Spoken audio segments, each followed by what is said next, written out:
So if I were to tell you right now, in this exact moment, to absolutely under no circumstances think about a neon pink elephant. Oh, I'm already thinking about it. Right, like you'd fail before you even finish the sentence. Your brain is essentially hardwired to rebel against sudden violent force. Yeah, the pink elephant is completely inescapable the second you try to ban it. Exactly. And yet when it comes to our own internal landscape, our anxieties, our spiraling thoughts, our deeply entrenched bad habits, blunt force trauma is usually the exact and honestly like the only strategy we ever try to use. We just scream at ourselves. We do. We scream internally to just stop overthinking. And then we are completely bewildered when it inevitably backfires. Because the ultimate human irony, we try to achieve peace of mind by literally declaring war on it. It is a phenomenal paradox. We apply the logic of structural engineering to the fluidity of human consciousness, which is wild. Like if you want to demolish a building, you use dynamite. It's instantaneous, it's binary, and it's highly measurable. But consciousness doesn't operate on a binary toggle switch. Yeah, there's no off switch for anxiety. Exactly. The mind simply refuses to be bulldozed into submission. Which brings us to the core mission of today's deep dive into our source material. I want you, the person listening to this right now, to take a mental inventory of your state of mind. That's a scary thought for most people, honestly. Oh, totally. Because there is a very high probability that you are juggling like multiple conceptual tabs open in your brain. You might be commuting or staring at a spreadsheet, but your background processing power is completely eaten up by this low-grade, constant mental friction. Just that hum of anxiety. Right, that hum. And we are all asking the same overarching question. My mind is chaotic. How do I actually engineer the leap from this constant background static to an unshakable mind? An unshakable mind. It sounds almost mythical in the context of our current hyper-accelerated reality. It really does. A mind that remains entirely steady, not just when things are going well, but specifically in the face of heavy sorrow, heavy stress, or profound uncertainty. What's fascinating here is how the text addresses this. Yeah, let's get into the sources. Because what we are looking at today isn't some abstract, high-altitude philosophical theory about the nature of the cosmos. Right. It's not just theory. No. The sources we've gathered point to a highly specific, ground-level methodology. It's drawn from a compassionate commentary on verses 24 and 25 of the Bhagavad Gita. It's ancient. Ancient, right. But what is so striking is how perfectly this ancient commentary maps onto modern neuroscience and cognitive behavioral therapy.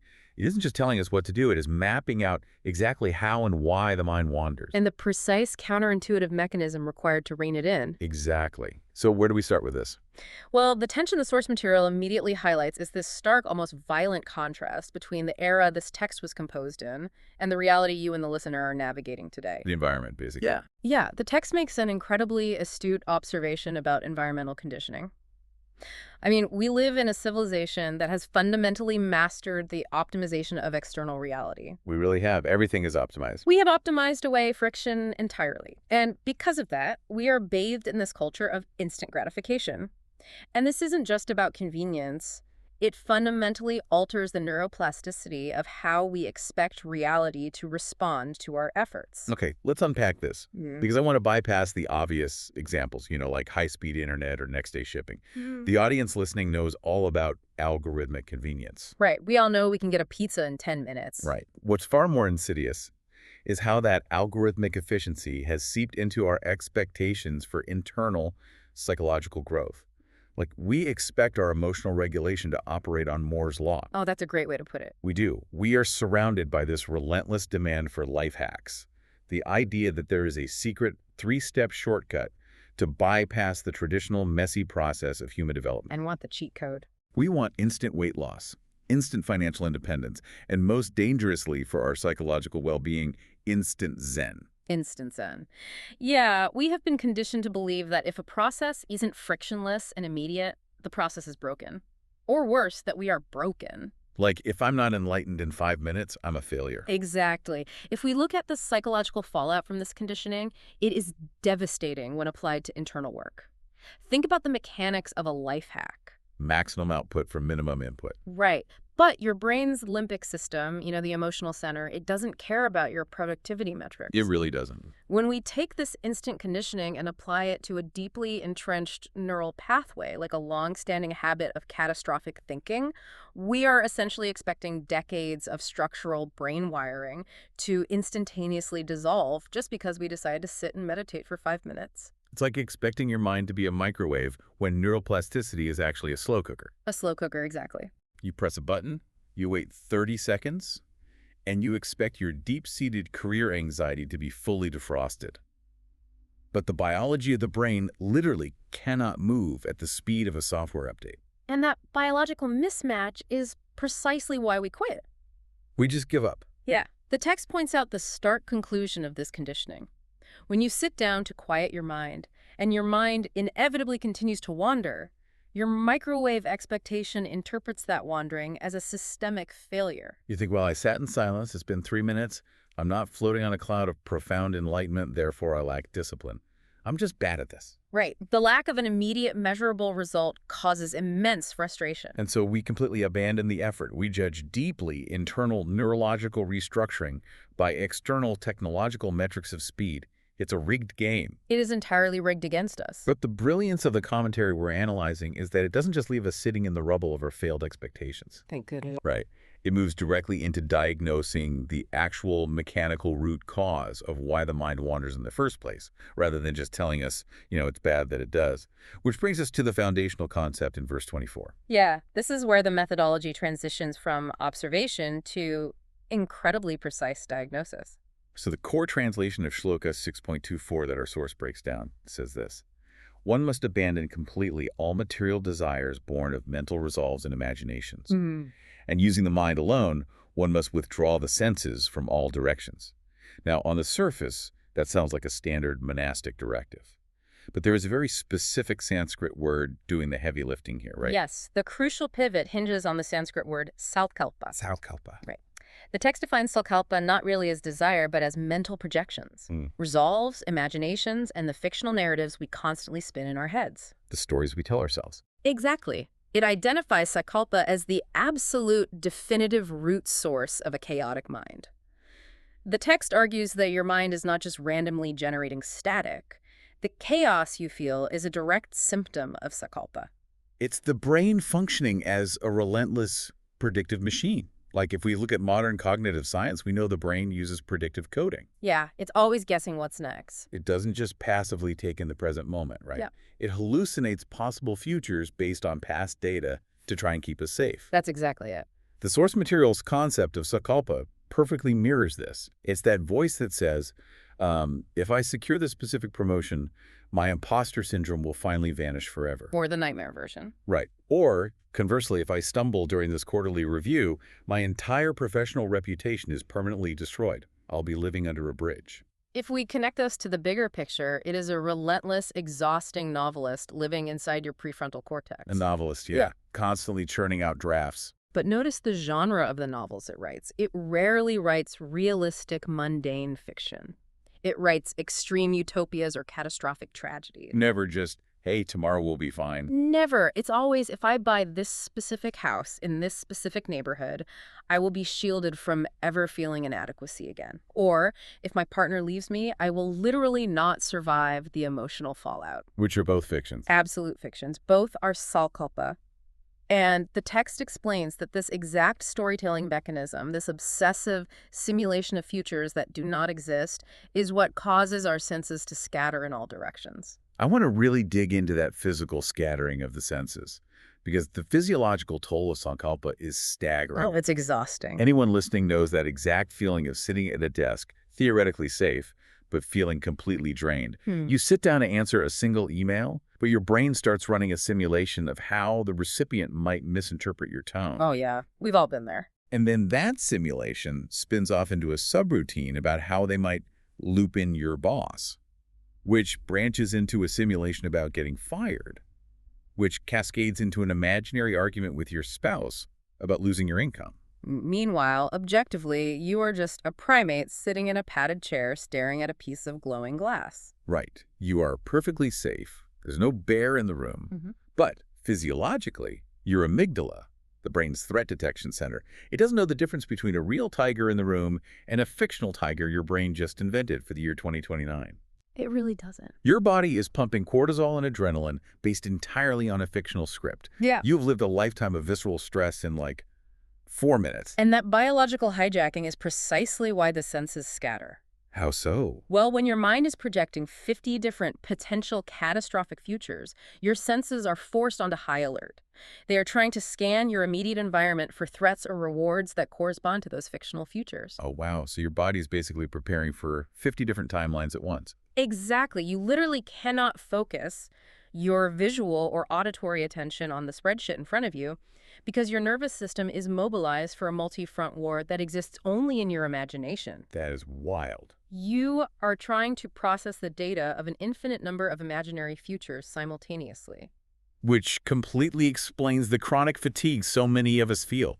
Like, we are burning massive amounts of metabolic energy running background simulations. Like having way too many heavy programs running on your computer, the battery just drains. Yes. So if Sakalpa, this constant mental projection into fictional futures, is the disease causing the chaos, what is the exact mechanism of the cure? This is where we get to the antidote. Right, which brings us to verse 25.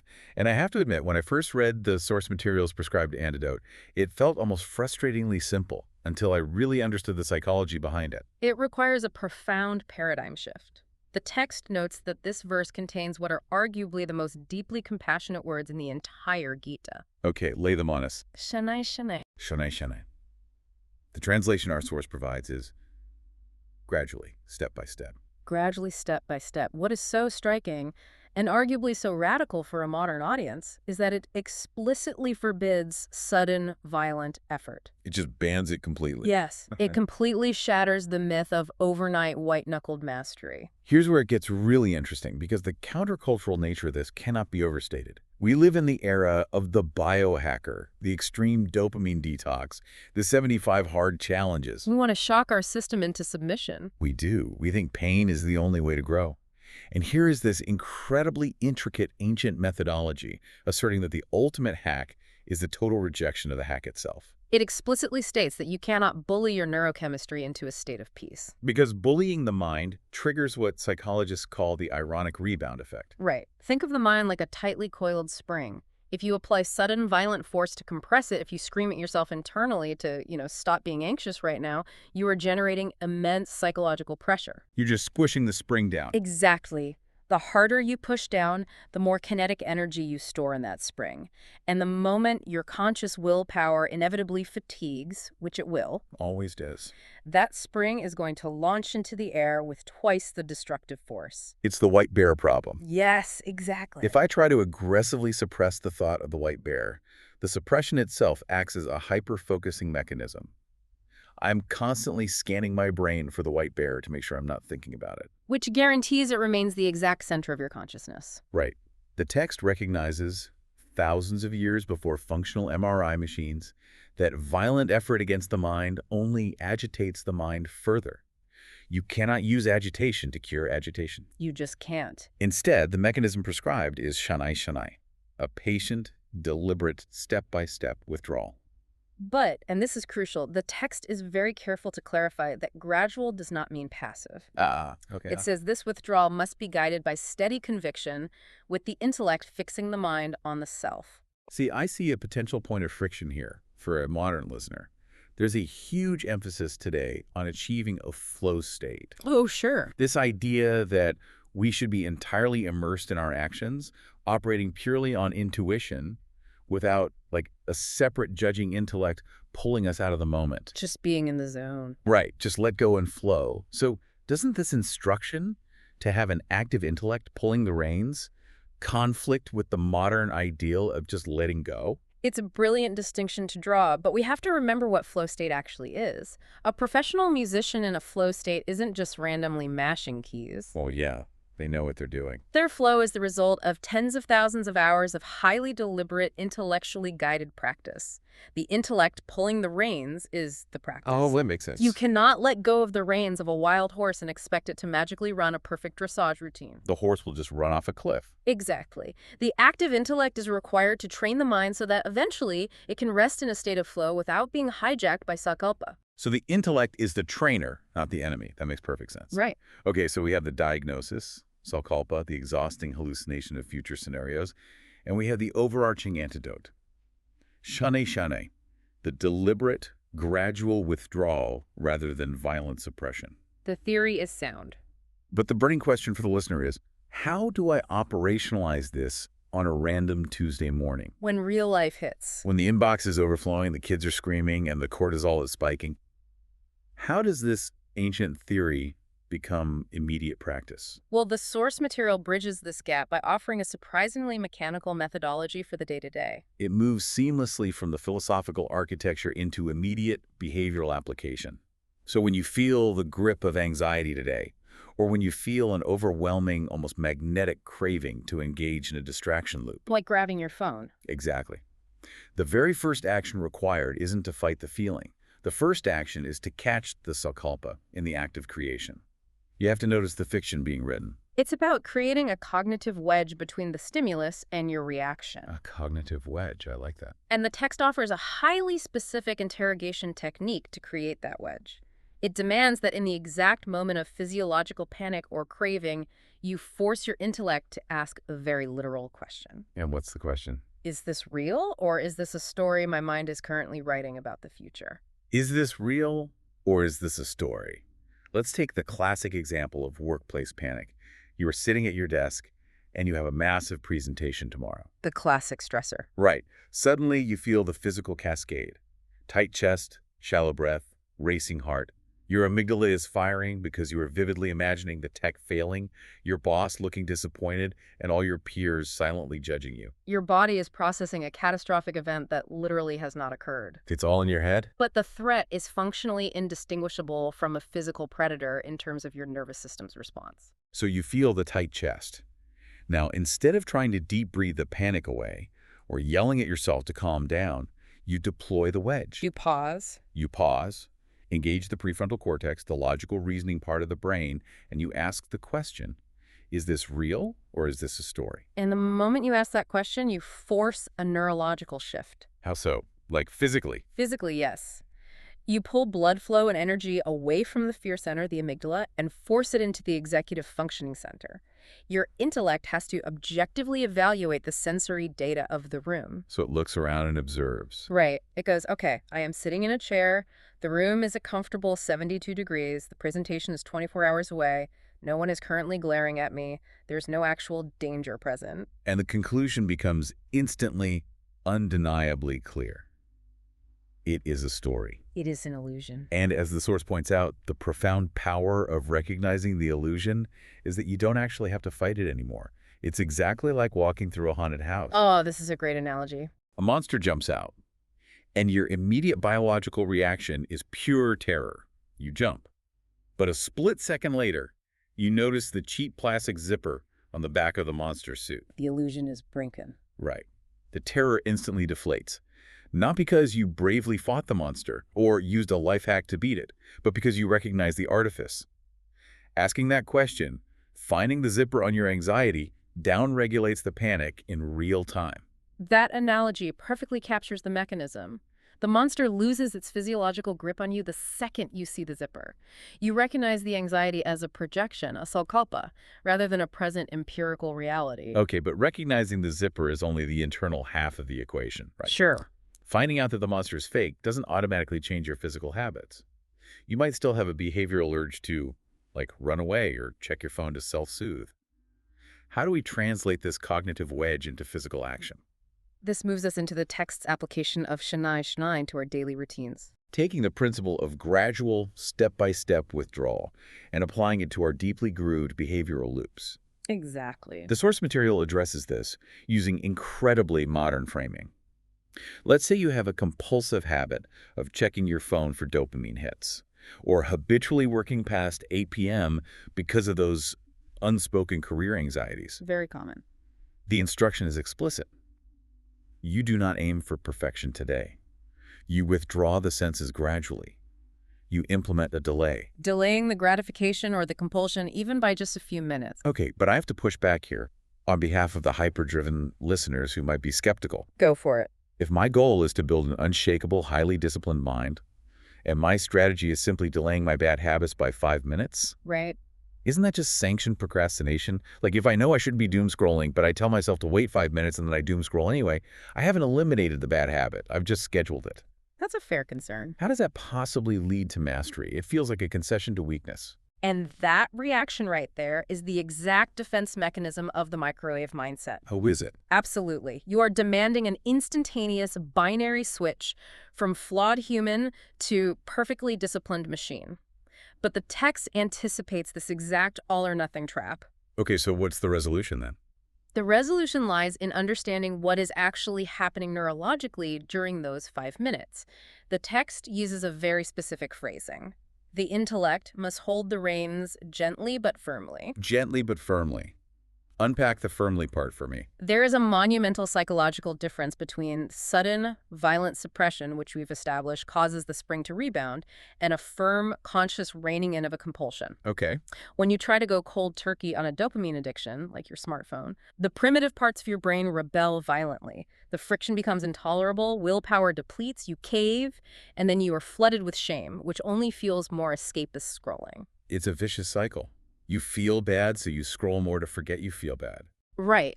But when you apply Shanliheni and institute a 5-minute delay, you are not procrastinating. You are claiming cognitive real estate. Claiming real estate. Explain how that works in practice. When you feel the overwhelming urge to grab the phone and you consciously decide, I hear the urge, but I am going to hold off for exactly 5 minutes. You have just successfully interrupted the automatic unconscious stimulus response loop. You put a pause button on it. For those 5 minutes, you are not operating on autopilot. You have taken conscious control of the reins. Your intellect, your executive function, is in charge. Oh, I see the mechanism now. Yeah. It's not about whether or not you eventually check the phone. It's about the conscious interruption of the automation. You are widening the gap between the stimulus and the response. Exactly. You are exercising the muscle of the intellect. It's like physical therapy for an atrophied muscle. You don't start by lifting 200 pounds, right? You tear something. You start with a 2-pound weight just to wake the muscle up. When you master that 5-minute delay, the intellect grows slightly stronger. The neural pathway of self-control gets slightly thicker. Tomorrow, the delay is 10 minutes. Wow. You are taming a wild animal. If you pull the reins back on a galloping, terrified horse with all your might, it will rear up and crush you. Yeah, you can't just fight it. But if you hold them gently but firmly, applying steady, undeniable pressure, the horse eventually submits to your direction. Building an unshakable mind isn't achieved through one violent act of suppression. It is achieved through thousands of microscopic, successful acts of intellectual control. That completely recontextualizes what discipline looks like. Like a 5-minute delay isn't a failure to be perfect. It is a successful repetition in the mental gym. It is shana manifesting in your neurochemistry. You are proving to your brain that the craving does not dictate immediate action. Precisely. But, and I think we need to be realistic here, even armed with this knowledge, even knowing how to catch the sakalpa and how to implement the gentle withdrawal. We are still human. We are still human. The friction of modern life is immense. We are going to fail. Constantly. We are going to get completely swept away by a fictional projection, or we're going to unconsciously grab the phone before the intellect can even engage. It's inevitable. The commentary knows this, which leads seamlessly into the final and, frankly, most counterintuitive piece of advice for our daily application. For a modern audience deeply conditioned by hustle culture and self-optimization, this final step might be the hardest to actually internalize. The instruction is this.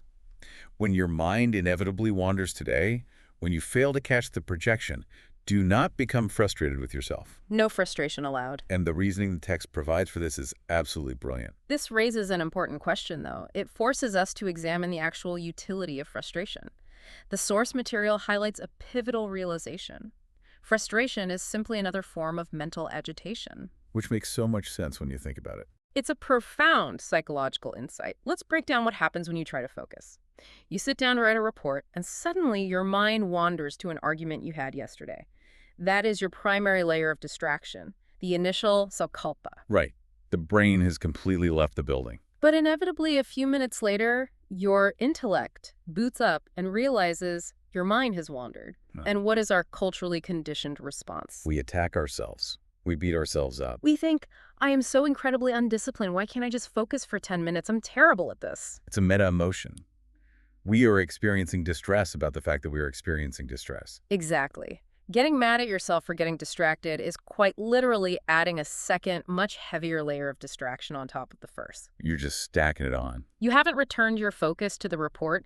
You've just shifted your focus from yesterday's argument to deep-seated self-loathing. Your mind is still completely, utterly agitated. You are effectively pouring gasoline onto a fire, hoping the sheer volume of the liquid will put it out. That is such a clarifying way to view self-criticism. It's not just mean, it's functionally useless. It just compounds the wandering. So if we are banning frustration, because it's just more agitation, what physical action does the text prescribe to break the cycle? It's surprisingly simple. The instruction is beautifully simple and surprisingly physical. The text tells us to simply smile at the wandering mind. A literal physical smile. Yes. Smile at it, use your intellect to quietly assert not this, not right now, and gently guide the focus back to the present task. Just a gentle nudge. I want to linger on the physical act of smiling for a moment because it's not just poetic flair. Smiling triggers a physiological cascade. It does. It stimulates the vagus nerve. Exactly. It releases serotonin and dopamine, and it actively lowers your heart rate. It is biologically nearly impossible to maintain a state of deep, self-flagellating frustration when you intentionally, physically smile at your own mind's foolishness. It's like a biohack of its own, really. It completely reframes the relationship. Your mind is no longer a malicious enemy trying to ruin your productivity. It's just a wandering toddler that got distracted by a shiny object and needs to be gently turned back around. The smile creates cognitive distance. When you get frustrated, you are identifying with the failure. You are saying, I am a failure. Right. But when you smile at the distraction, you are proving that you are not your wandering mind.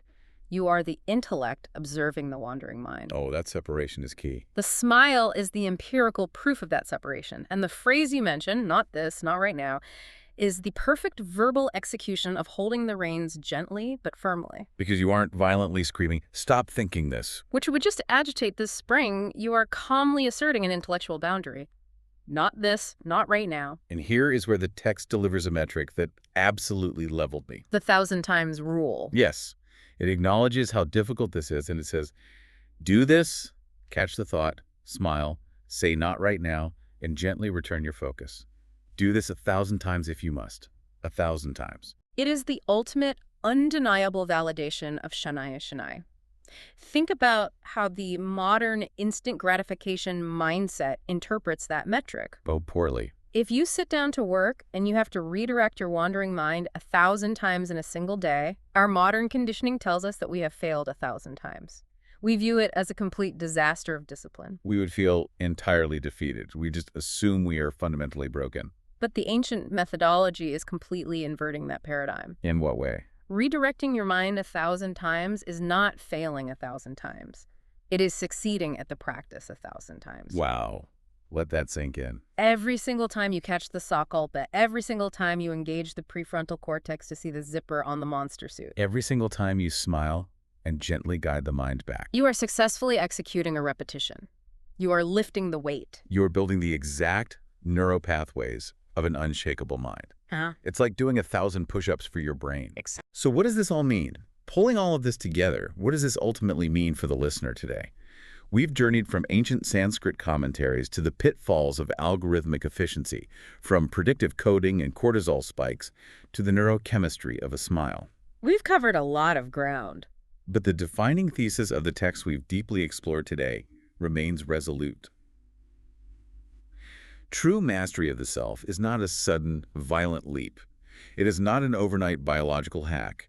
It is the quiet, relentless, compassionate accumulation of small, disciplined steps. It is the radical rejection of the instant in favor of the gradual. Well said. And I want to emphasize to you, listening right now, that simply taking the time to engage with this highly nuanced material, choosing to focus your attention on this deep dive in the midst of your inevitably chaotic life, that act alone is a beautiful, tangible reflection of the very discipline we've been analyzing. You are practicing it right now. By choosing to hold your focus here, you are already practicing the deliberate withdrawal of the senses. You are actively exercising the intellect. You absolutely are. And as we conclude today's exploration, I want to leave you with a final thought to mull over as you navigate the rest of your day. A parting gift. It's a thought that builds directly on the architecture of everything we've unpacked. Think about the specific environment you are about to step back into. The real world. We spent the beginning of this deep dive acknowledging how the modern world, with its relentless algorithmic pings, notifications, and escalating demands, creates an environment perfectly engineered to fracture your attention and scatter your senses. The apex of the instant gratification era. Exactly. But let's extrapolate gently on the profound paradigm shift we've just learned.